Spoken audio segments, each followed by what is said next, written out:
Some people will say, my heart is hardened. I don't feel like I can have this strength to overcome my difficulties. And anytime a hardship comes their way, they break down, or they question, or they stop praying, or they start losing their faith. And so when they talk about the softening of the heart, a person might say, I'm not capable of changing. I'm not capable of having this newfound faith, increased iman. I'm not capable of overcoming these hardships. And this is a test in and of itself. So somebody once said, this is like a few weeks ago, he said, brother, you can't expect me to change. This is how I am. You can't change an apple into an orange. Like, why are you comparing yourself to a fruit?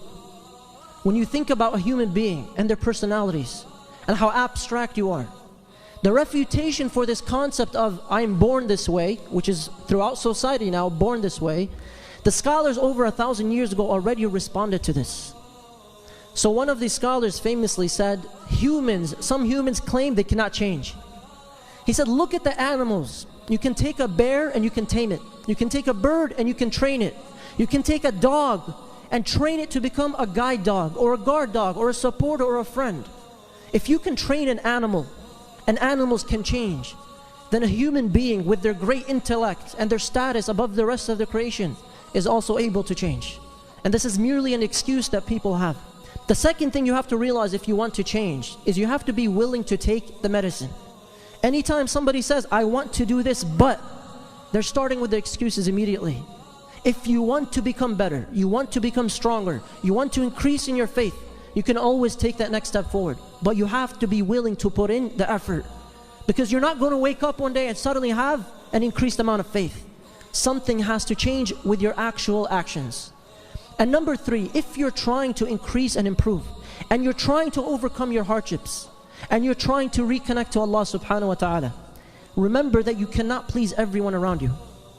In our day and age, with the advent of technology and smartphones and social media, people are living double lives. And the problem is that people, every time they post things, many people will think twice. Will people be pleased with this status? Will people like this status? Nobody likes it in 5 minutes, status deleted. And what happens is they start posting only to please people. And if they post or say something that people are displeased with, they'll get rid of it. And the problem with this is that you're living your life for other people. You're living a mask. So remove the mask, live for the sake of Allah. If you want to move forward, then you have to be willing to be sincere in who you are. Don't live for other people. You have this one life, don't waste it on other people. And no matter what you do, and people here have experienced this in different ways, no matter what you've done, somebody will always criticize you. And if nobody's criticizing you, then something's wrong with what you're doing. One example of this, how many of you heard of the fictional character Juha? Okay, so Juha is a fictional character used in Arabic literature as a form of humor to teach a lesson. So Juha was riding out one day with his son. Juha's riding this donkey and his son is walking the donkey. And they pass by a group of people, and these people start talking, gossip. And Juha hears them. They said, look at this father. He's letting his son walk in the desert and he's riding the donkey. So Juha hears this criticism. What does he want to do? He wants to please people. So he stops. He gets off the donkey. He tells his son, you ride the donkey instead.